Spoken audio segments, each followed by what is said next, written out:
What's going on today? We're going to be talking about Facebook stock, and I think you might know why. So, you really can't go anywhere if you're looking at news for this company without seeing something like this. Clorox cutting Facebook advertising. The list goes on and on right here. At this point, there are hundreds of companies that have decided to cut advertising with Facebook. You got Starbucks, HP, Constellation Brands. This is a number of lists, which funny to me. I don't know, I find it slightly funny that a company selling alcohol is deciding to say that Facebook is morally not right. I don't know if that's a little bit of a juxtaposition to anyone else, but I find it a little bit funny, right? We'll get you drunk and kill you with drunk driving, but we do not stand for any website that might have hate speech, ever. Maybe that's just me, but so I just need to mention this right now. There's a lot of people that are worried about this, and in my opinion, I'm not worried one bit because, well, where else are the advertisers going to go? This is entirely a publicity move by every one of these companies that want to appear as if they are, as the kids might say, quote-unquote, woke.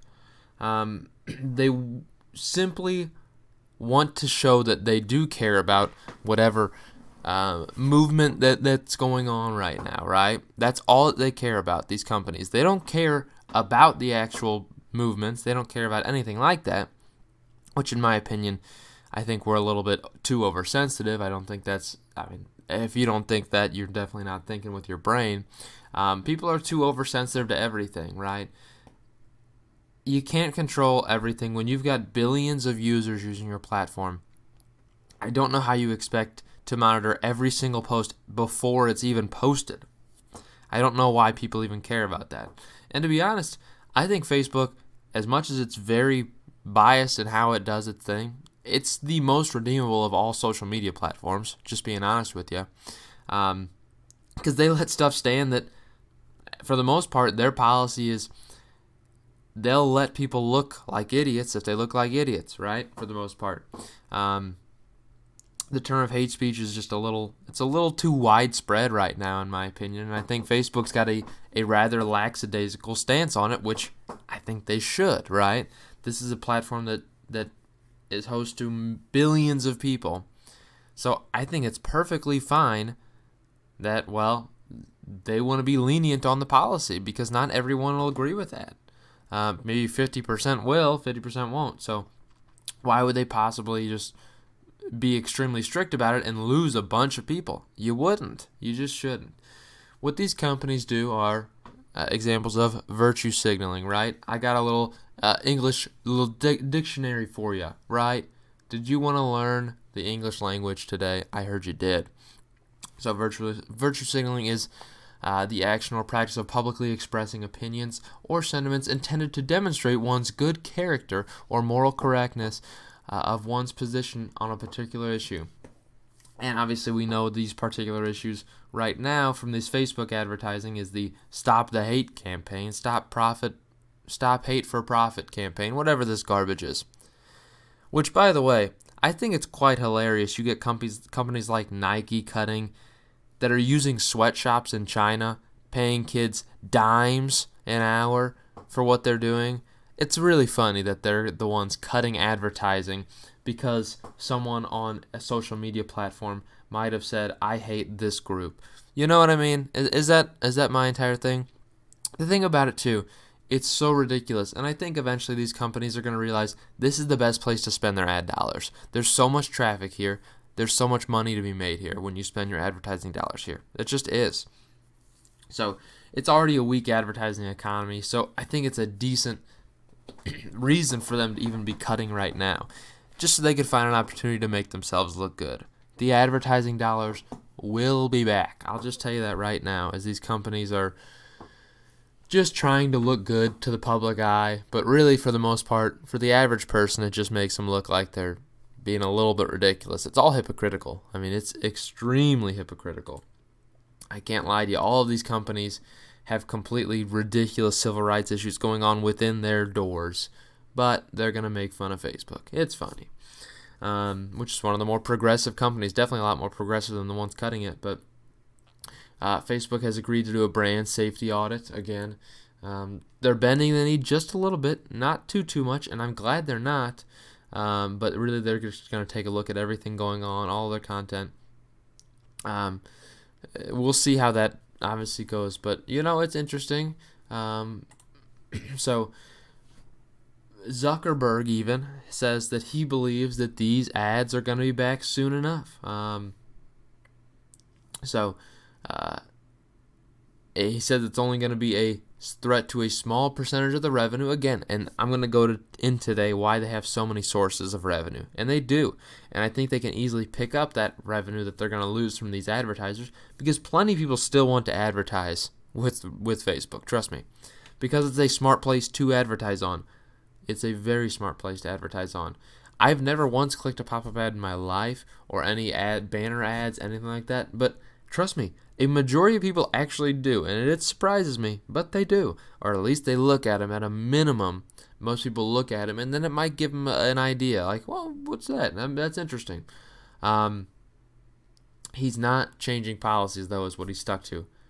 It's pretty, honestly, I'm impressed. Mark Zuckerberg typically is always seen as a very, very progressive guy, and he always has been.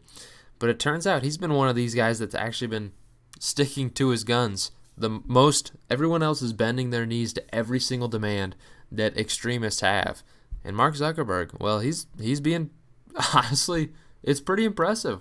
As much as I'm not a huge fan of the guy, I respect what he does, obviously, because he's an absolute genius. But I don't know. I'm very impressed with him here. I'm very impressed with him. I hate bending the knee to people and giving in to every single request, because there's a small subset of people that get offended or whatever it might be. This is a free media platform, and it should be, and that's how they keep growing, right? Being a free media platform where you don't have to fear that just because you believe a certain thing, and again, obviously there are exceptions, but you don't want to get kicked off just because you believe a certain thing. I think censoring is a little bit absurd, right? If people are idiots, I'm all for making them look like idiots. If they post something stupid, just make them look like idiots, right? I don't know. It may offend people, but if they're an idiot, I'm okay with them looking like that, right? If they have some really stupid views, well, if they post it and then maybe it's offensive, I don't care. It makes them look stupid, and then they're less credible, right? If you censor it, I don't know. Just a little weird. People have to know about things, though. But I mean, that's my main thing. Is censoring is one of the most ridiculous things going on in the world right now, because knowledge is so important. You have to be able to look at things from every view in order to get a really accurate view for yourself. Otherwise, you're going to be stuck in your own world where you're just going to believe the first thing you're taught. You have to explore everything, because, well, you can find out. You got to find the good, the bad, and the ugly of history, and really just of everything, right? You need to know the good, the bad, and the ugly, so that way you can get a good opinion for yourself, right? That's my opinion on the matter, but could be wrong. But anyways, Facebook has so many more revenues, right? Not to mention Visa's helping them launch WhatsApp payments in Brazil. That's right, Visa's partnering up with them. What can I say? So, again, it's not like this company doesn't have many sources for revenue. WhatsApp is still in its infancy, honestly, as far as the revenue it can produce. So that is only going to boost everything, especially with WhatsApp payments in Brazil. It could be massive for them. Do I need to mention Facebook Shops? I mean, come on now. I have to, obviously, but Facebook Shops, again, there is big benefit here for one major reason, in my opinion. Obviously, it's not the number one go-to thing you might think of, but it's gained momentum significantly. With quarantine and small businesses getting absolutely just hammered by being forced to be shut down, they've had to find alternative routes. And online e-commerce as a whole, anyways, has already been increasing. It's already been increasing.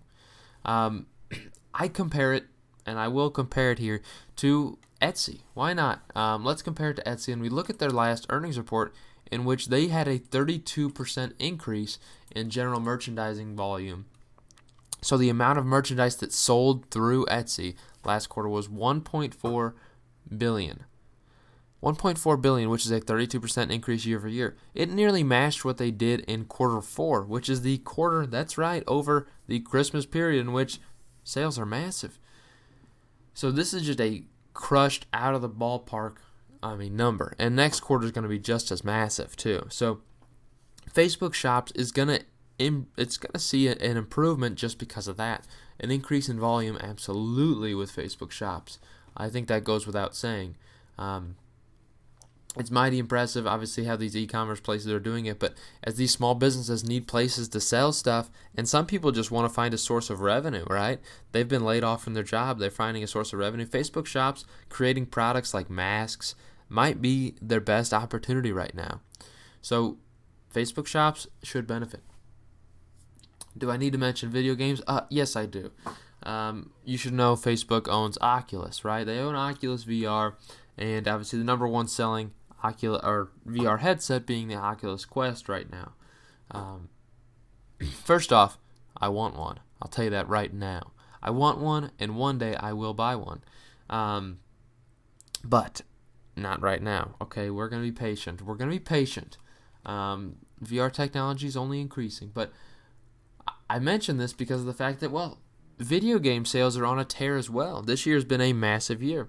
In May, we saw a 52% increase in sales year over year. 52%, as I've highlighted, right? Ooh, the best May since 2008. Incredible, right? Incredible. Year to date, up 18% overall in video game sales, and this is including hardware, consoles. Well, that's hardware. Hardware, digital sales, accessories, all the like, okay? And obviously VR is not the number one selling thing, but it is an area in which you find growth, right? VR sales are increasing. It's a pretty steady increase. It's not like parabolic, but people are using VR more than ever, right? As especially when you think about consoles that have been out for 10 years. People are getting bored. They might want to find a new. It's an entirely new experience too, and it's an interesting one. So, VR will be benefiting. So Oculus will be benefiting. Pretty exciting. And my last real point here is going to be Instagram TV. Really just Instagram as a whole, but Instagram TV is part of it too. So Instagram, naturally, you sell. You obviously benefit from advertisers as well, but a lot of these people are boycotting, obviously. But there's still plenty of advertisers. And Instagram is a platform that is just on a tear. It's on an absolute tear. But they also include Instagram TV, which is a paid service in which content creators make show-like, or really just content that you pay monthly for, and you can access all of these people. Pretty exciting. But just some fun facts I wanted to mention here with Instagram, which is just an interesting thing to look at. Overall, 1 billion users total monthly active. Over 1 billion monthly active. Are you kidding me? Total daily active, 500 million plus. Instagram Stories sees 500 million plus users. Photos shared to date, 50 billion photos have been shared on Instagram. Are you kidding me? Number of there's 25 million plus businesses on Instagram. 4.2 billion likes per day sent out, and photo and video uploads per day of 100 million plus. Incredible. As far as like some of this stuff is interesting stuff. 37% of U.S. adults use Instagram. 89% of users are outside the U.S. This is a global platform, and it is massive. 72% of teens use Instagram. Holy crap. I mean, come on now. 73% of U.S. teens say Instagram is the best way for brands to reach them about new products. Again, we're going to boycott these ads, but everyone says that this is the best platform, and it is because of that. Instagram users spend an average of 28 minutes per day on the platform. It definitely has room to grow, and it absolutely has grown because this is data pre-lockdown, so this number will grow. 35% of teenagers say it's their preferred social media platform. 63% of Americans use Instagram daily. Incredible. 73 or 75% of U.S. businesses are on Instagram. I don't know. That's a very high number. So more than 2 million monthly advertisers, and 25 million business profiles. 2 million monthly advertisers. So we talk about these hundreds of companies that have said, oh, we don't want to sell. Obviously, these are the big companies. But there's still plenty that still want to sell and advertise on Facebook or really on Instagram as well. Because it's the best way to do it. It's the best way to do it. 69% of U.S. marketers plan to spend most of their influencer budget on Instagram. That's right. It may have changed a little bit, but Instagram revenue is expected to reach $14 billion this year. So that's some of the data I wanted to show you here as far as that's concerned.